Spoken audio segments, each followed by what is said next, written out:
चलो तू लोग इससे पहले रक्त के बारे में बताए थे और रक्त के बारे में तू लोग का आरबीसी, डब्ल्यूबीसी, प्लेटलेट ये सारे बात तू लोग को बताया गया था।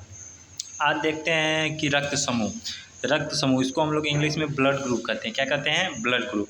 तो रक्त समूह का खोज सबसे इम्पोर्टेंट क्वेश्चन है कि रक्त समूह का खोज किसने किया था। तो रक्त समूह जो है इसका खोज किया था लेड एस्टीनर। क्या था?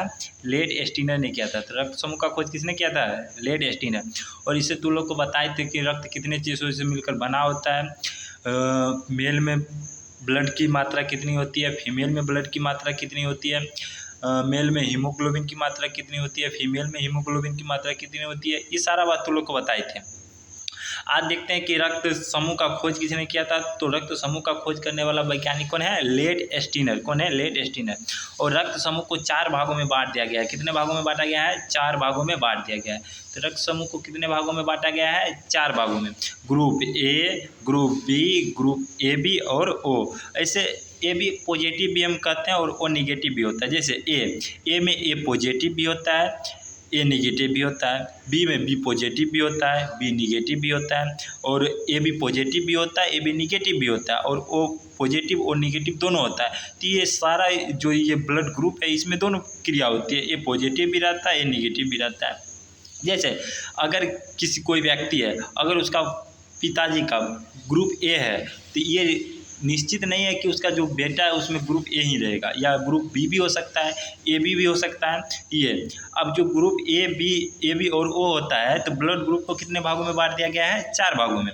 कौन कौन है? ए बी और ओ। खोजकर्ता कौन है? लेड एस्टीनर। खोजकर्ता कौन है? लेड एस्टीनर है। कितने भागों में बांटा गया है? 4 भागों में बांटा गया है। कौन कौन भाग है?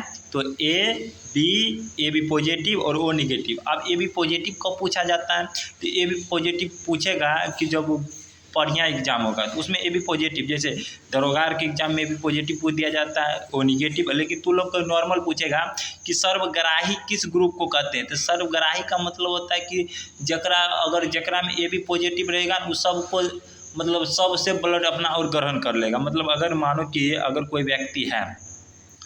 कोई व्यक्ति में ब्लड की कमी हो गया है, अचानक मानो कोई घटना हो गया उसमें ब्लड की कमी हो गई है, तो अगर उसका ए बी पॉजिटिव है तो ये बेचारा सबसे ब्लड लेगा, चाहे ए वाला, चाहे बी वाला, चाहे ओ वाला, मतलब किसी का ब्लड रहेगा तो ये ब्लड ग्रहण कर सकता है। तो इसी कारण इसको हम लोग सर्वग्राही कहते हैं। क्या कहते हैं? सर्वग्राही कहते हैं। लेकिन ओ निगेटिव वाला की दिक्कत होता है। ओ निगेटिव वाला की दिक्कत क्यों होता है?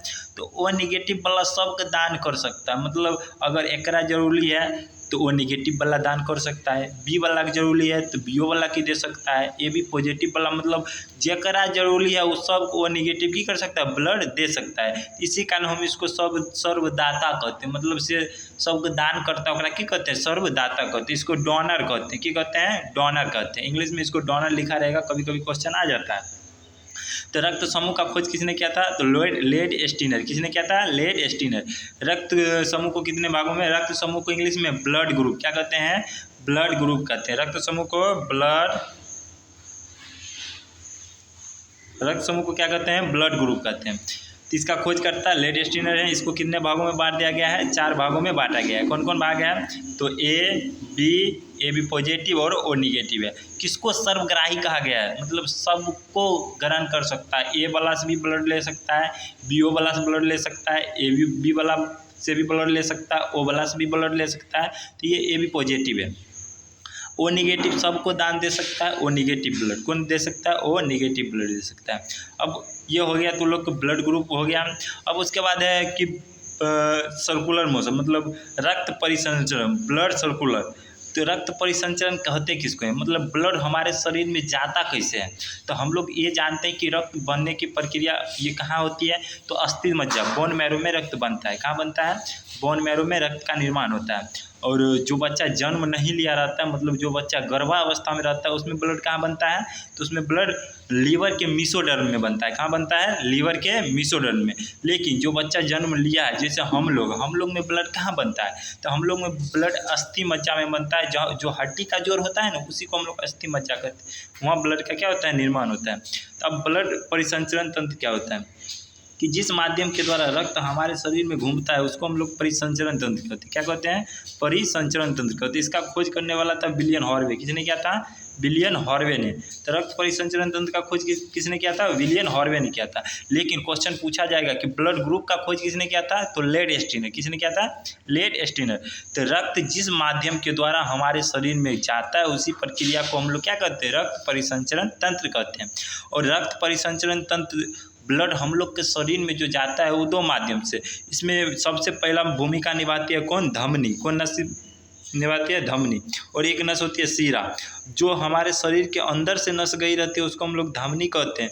लेकिन जो त्वचा के निचले भाग से जो नस गई रहती है उसको हम लोग क्या कहते हैं? सीरा कहते हैं। तो तुम लोग का हाथ में दिखता होगा जो नस त्वचा के नीचे नीला टाइप का जो नस जिसमें हम लोग सुई लगाते हैं उसको हम लोग सीरा कहते हैं।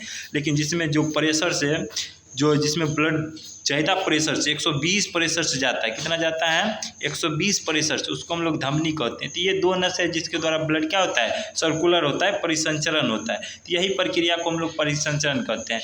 तो जिस माध्यम के द्वारा रक्त हमारे शरीर में घूमता है उसको हम लोग क्या कहते हैं? परिसंचरण तंत्र कहते हैं।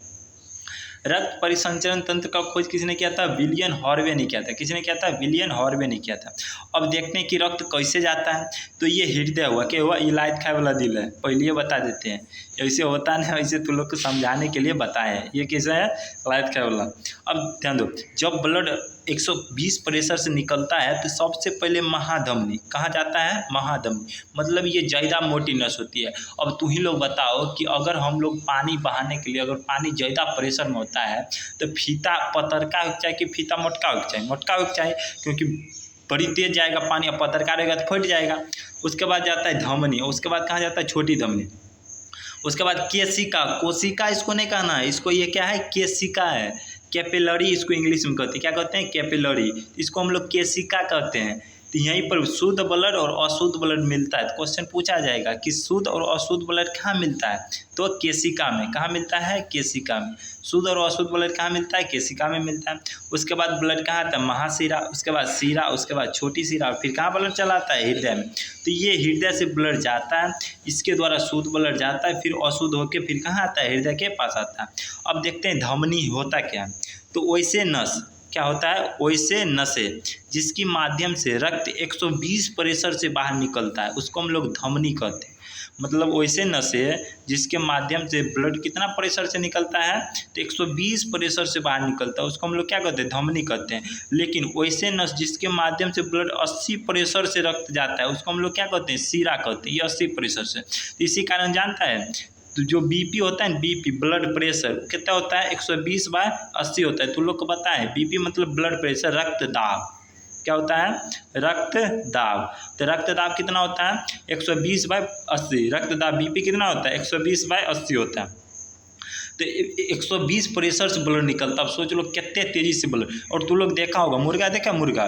तो मुर्गा के जब देखेगा लल्ली करता है तो 120 प्रेशर से ब्लड निकलता है। तो इसी तरह हम लोग में भी 120 प्रेशर से ब्लड जाता है, लेकिन आता कितना है? 80 प्रेशर से। तो जो हम लोग का हाथ में जो नस दिखता है वो उसमें कितना प्रेशर से जाता है? 80 प्रेशर से। और इसी ये अशुद्ध ब्लड होता है।